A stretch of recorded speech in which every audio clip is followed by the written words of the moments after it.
हरिओम. लाओत्सेचा ताऊबूत योगदास श्री जयगणेश जोशी यांचे प्रवचन. दरोडेखोरी भाग 2. साक्षात्कारी भेटला की त्याच्या सभोवती सर्व प्रकारचे लोक गोळा होतात. ते त्याला शिकवतात की गुरुजी, तुम्ही महान आहात. हजारो लोकांसमोर तुमची प्रवचने व्हायला पाहिजेत. तुमचे अनेक शिष्य असायला पाहिजेत. अनेक जणांचा उद्धार तुमच्यामुळे होऊ शकतो. हे कार्य करण्यासाठी आम्ही कष्ट घ्यायला तयार आहोत. तुम्ही फक्त हो म्हणा, आदेश द्या. त्या परमात्म्याच्या सेवकाला हे सर्व खरे वाटते. तो संमती देतो. अशा योग्याला पुढे करून त्याच्या नावाने आश्रम स्थापन होतो. येथे सहलीला योग्य अशा सर्व सुविधा परमात्म्याच्या नावाने उपलब्ध करून दिल्या जातात. त्याच उपलब्धतेत परमात्माही उपलब्ध केला जातो. सहकुटुंब सहपरिवार दीक्षा देण्याचे काम सुरू होते. अनेक शिष्य तयार होतात. लोक म्हणतात, यात काही वाईट नाही. आश्रम निसर्गरम्य आहे. सर्व सुविधा आहेत. 4 दिवस विरंगुळा होतो. सहजच परमार्थ साधला जातो. दीक्षा घेतली तर बिघडते कुठे? इतर व्यवहार सुरूच आहेत. सहलीला कुठेतरी जायचेच असते. एखादी सुट्टी येथे काढली. मिळाले तर पुण्य, नाही तर मिळाले तर सहल तर होईल. तो आश्रमच असे नव्हे तर तो साक्षात्कारी योगीही या आश्रम चालकांकडून चालवला जातो. त्याच्या साक्षात्कारावरच दरोडा घातला जातो. परमात्म्यावरच दरोडा घातला जातो. सर्वत्र भ्रष्ट कारभार सुरू होतो. तो योगीही प्रसिद्धीत अडकतो. हजारो शिष्य पाहून सुखावतो. त्या बेगडी व्यवहारात त्याच्या साक्षात्कारावर दरोडा पडतो. योग्याच्या ते लक्षात येते, परंतु त्यासाठी उशीर झालेला असतो. जो दांभिकपणा सुरू आहे तो तसाच सुरू ठेवला जातो. आश्रम कोट्याधीश होतो. योगी आध्यात्मिकदृष्ट्या कफल्लक होतो. भूक मारून, उपवास करून, पोथी वाचून, मंत्र म्हणवून घेऊन परमात्मा प्राप्त होत नाही.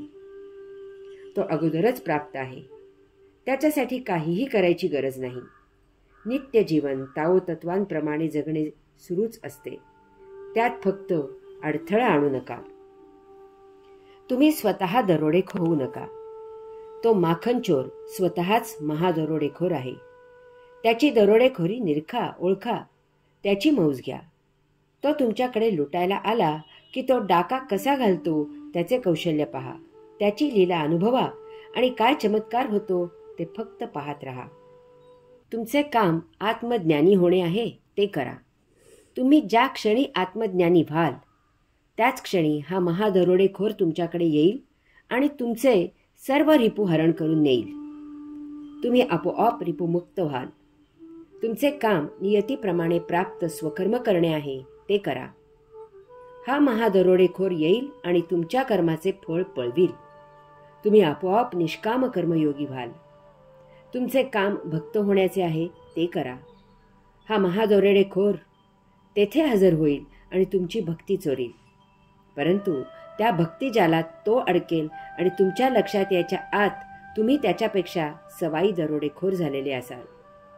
कारण तत्क्षणी तुम्हीच परमात्मा झालेले असाल. The individual and the state who is firmly established is not easily shaken. Who has a firm grasp does not easily let go. From generation to generation, his ancestral sacrifices shall be continued without fail. Cultivated in the individual, character will become genuine. Cultivated in the family, character will become abundant. Cultivated in the village, character will multiply. Cultivated in the state, character will prosper. Cultivated in the world, character will become universal. Therefore, according to the character of the individual, judge the individual. According to the character of the family, judge the family. According to the character of the village, judge the village. According to the character of the state, judge the state. According to the character of the world, judge the world. How do I know the world is so by this? व्यक्ती आणि राज्य. जो व्यवस्थित प्रस्थापित झालेला आहे त्याला सहजपणे डळमळीत करता येत नाही. ज्याची पकड घट्ट आहे तो सहजपणे जाऊ देत नाही. पिढ्यानपिढ्या केलेला त्याग वंश परंपरागत सुरूच राहतो. व्यक्तिगत झालेले संस्कार व्यक्तिमत्व सुयोग्य करतात. घराण्याचे झालेले संस्कार व्यक्तिमत्व जास्तच घट्ट करतात. प्रादेशिक झालेले संस्कार व्यक्तिमत्व गुणित करते. देश पातळीवर झालेले संस्कार व्यक्तिमत्व समृद्ध करते. जागतिक झालेले संस्कार व्यक्तिमत्व वैश्विक करते. म्हणून व्यक्तिगत असलेल्या संस्कारांप्रमाणे व्यक्तीची पारख करावी. घराण्याच्या संस्कारांप्रमाणे घराण्याची पारख करावी. प्रादेशिक संस्कारांप्रमाणे प्रदेशाची पारख करावी. देश पातळीवरील संस्कारांप्रमाणे देशाची पारख करावी.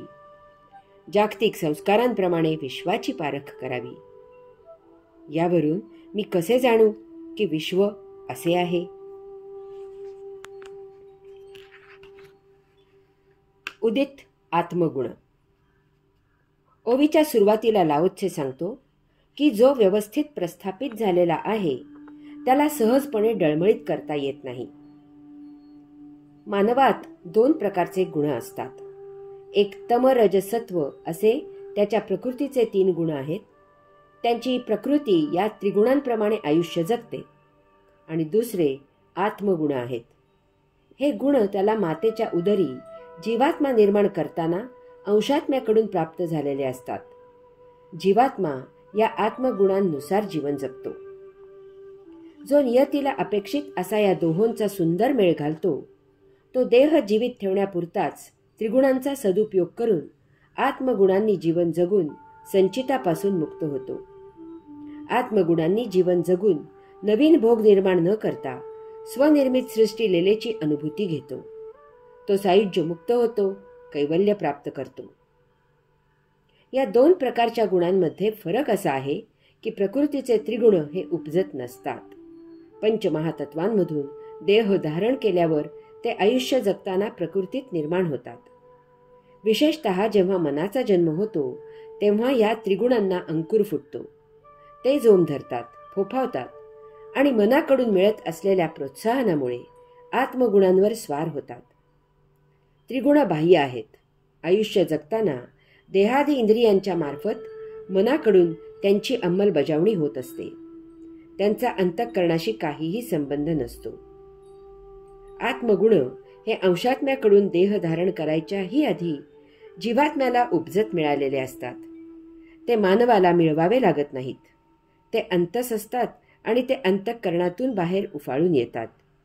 यामुळे जर त्रिगुण बाह्यभागी महाप्रबळ झाले तर हे अंतस आत्मगुण बाहेर येऊ शकत नाहीत.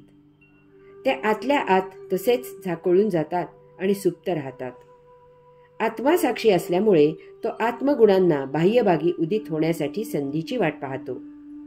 तो आपणहून काहीही करत नाही. कारण जीवाला मुक्त असायचे की अमुक्त राहायचे याची मोकळीक असते. प्रकृतीचे त्रिगुण आणि जीवात्म्याचा आत्मगुण यात एक महत्त्वाचा फरक असा आहे की प्रकृती नाशवंत आहे आणि त्यामुळे त्रिगुणही नाशवंत आहेत. देहपतन होताना हे त्रिगुण आपोआप नष्ट होतात. परंतु आत्मा शाश्वत अमर असल्यामुळे देह पतन झाला, जीव कालवश झाला तरी जीवात्म्यातील आत्मगुण अंशात्म्यात विलीन होतो आणि नाश न होता सदा असतो. देहपतन होताना आत्मगुण अंशात्म्यासह देहाबाहेर येतो आणि पुनर्जन्मातही नवीन देही नवीन जीवात उदित होतो. आत्मा साक्षी राहत असल्यामुळे प्रकृतीच्या त्रिगुणांचे संचित या आत्मगुणांचा आधार घेऊन आत्म्यासह बाहेर येतात आणि नवीन देही पुन्हा ठाण मांडतात. आत्मगुण व्यवस्थित प्रस्थापित झाला असेल तर तो प्रकृतीच्या त्रिगुणांनी झाकोळला जात नाही. तो अंतःकरणामधून बाहेर उफाळून येतो. त्रिगुणांना निष्प्रभ करून मनावर नियंत्रण ठेवतो. या ओवीत आत्मगुण प्रस्थापित कसा करायचा ते पाहायचे आहे. हरि ओम.